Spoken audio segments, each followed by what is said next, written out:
Kalau dari Bapak sendiri ngelihat lebih mending yang mana gitu? Terima kasih. Kalau saya mending nggak bayar saya. Cuman gini, itu kan ada kebijakan pimpinan di atas, presiden dan lain-lain ya, diskusi. Sepertinya kita akan cenderung, ini belum putus juga, kita akan cenderung membayar jalannya, itu infrastrukturnya kan. Mau rolling stocknya bukan kita yang itu, mereka yang nanggung. Cuman saya belum mendapat atau kita belum sampai kesimpulan titik terakhir seperti apa. Makanya saya bilang kalau nanti mereka diskusi dengan sana, saya ikut, saya mau lihat. Jangan sampai saya rugi amat gitu. Tapi kita lihat yang terbaik buat negara ini. Nggak puas? Tanya apa lagi? Cukup ya gitu ya, kira-kira gitu. Jadi ini prosesnya masih berjalan.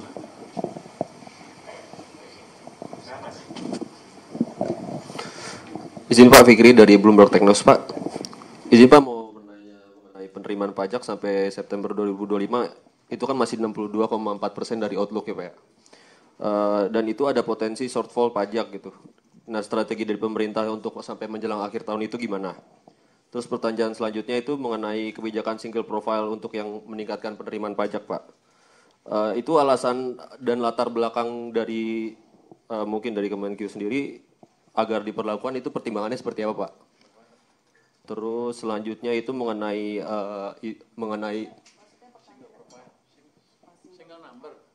single profile itu ya. Itu selanjutnya soal DJP yang tahun 2026 itu akan bisa intip uang elektronik dan rekening digital mulai 2006 itu. Nah itu tanggapan dari Kemenkyu sendiri itu kayak gimana? Gimana nih? Yang soal DJP bisa rekening online nasabah, rekening digital dan uang elektronik nasabah gitu 2026. Akses iya seperti itu. Itu tanggapan dari Kemenkyu gimana dan apa itu dibutuhkan lah untuk saat ini gitu. Manfaatnya seperti apa gitu-gitu. Terima kasih Pak. Tadi yang pertama lu nanya mengenai lupa gua. Mengenai penerimaan pajak Pak, masih 62,4% sampai. Jadi kita tadi rapat ALKO tentang pendapatan APBN kita seperti apa sampai akhir tahun. Kita udah hitung semuanya, kira-kira masih defisit yang paling penting ya, di bawah 3% terjaga dengan baik, itu masih terjaga dengan baik. Itu yang paling penting kan untuk kita ya. Jadi pajaknya akan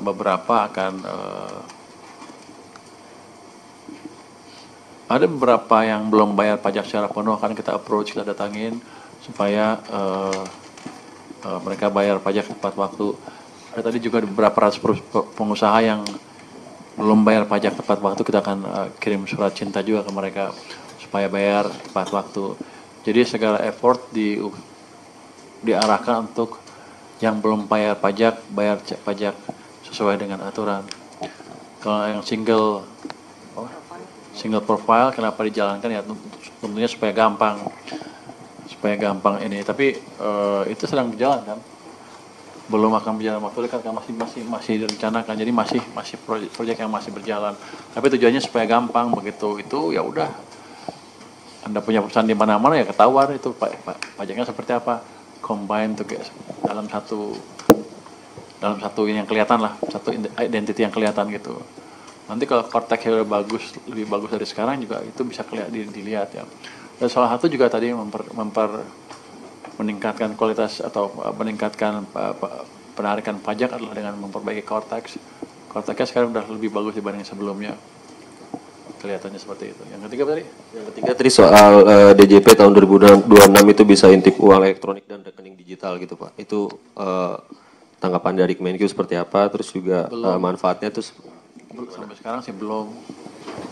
Kalau itu kan kita nggak bisa mengambil langsung di sana kan, karena kan dunianya juga dunia lain kan di sana kan. Kalau uang digital biasa kan udah langsung kehitung kan, tapi kalau mau Anda bicara kripto segala macam, kelihatannya masih belum akan dilakukan di tahun 2026. Karena teknologi juga untuk sebagian orang pajak aneh kali ya. Itu kan advance sekali kan. Kita masih menggunakan teknologi yang ada untuk mengumpulkan pajak yang konvensional, yang modern seperti itu belum, dan kelihatannya nggak segampang itu. Ada yang menawarkan kita katanya bisa mengambil pajak-pajak seperti itu. Tapi ketika kita tes softwarenya belum kelihatan cukup menjanjikan. Tadinya mau kita implementasikan awal tahun ini, tahun depan. Tapi setelah kita lihat softwarenya, kita mesti pelajari lebih dalam lagi ya. Jadi nggak segampang itu. Oke teman-teman, udah ya. Terima kasih atas perhatian teman-teman. Udah. Siap belum? Kok belum puas ngomong? Pak Sabtu Pak dari Konten Pak. Ya, Konten. Iya Pak, saya Dendi dari Media Konten Pak. Emang cuma berapa? Sejam? Yang ngatur kamu? Yang ngatur siapa? Lu?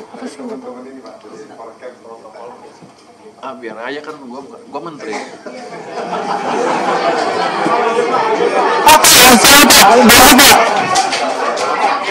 Mau atau kau pinggir dulu. Kan gua dua minggu ngomong kita kan. Selama belum.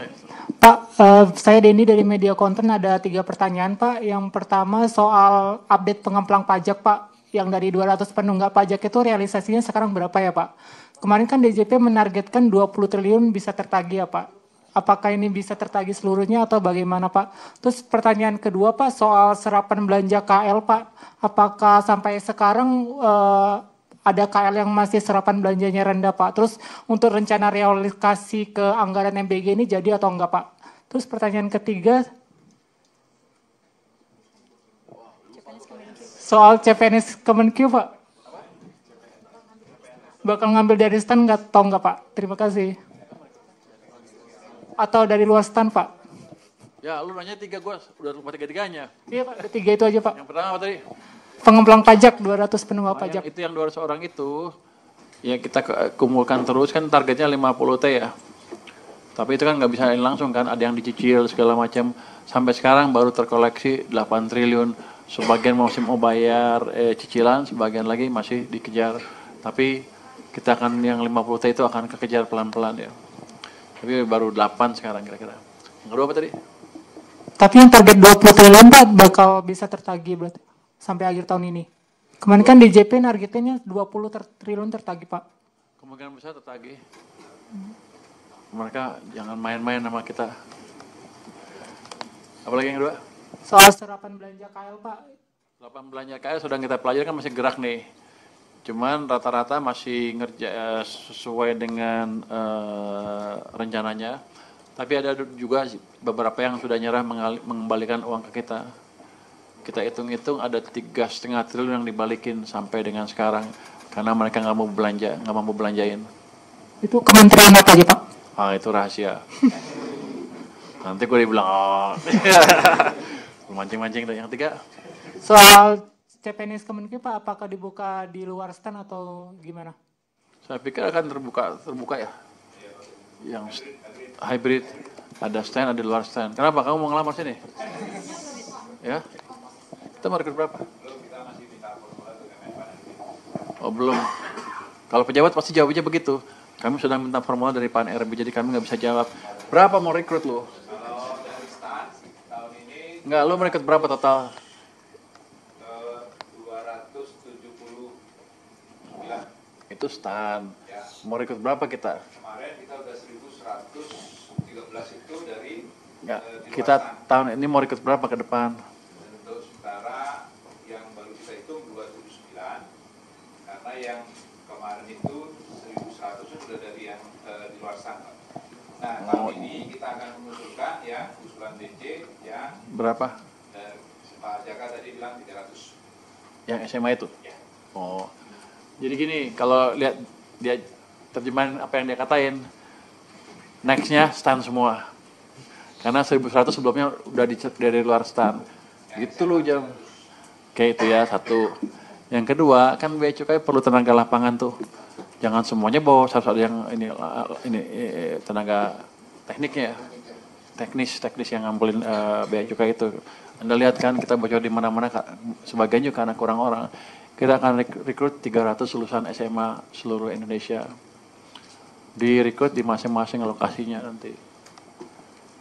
Sini yang lulusan SMA siapa? Udah lebih semua kan?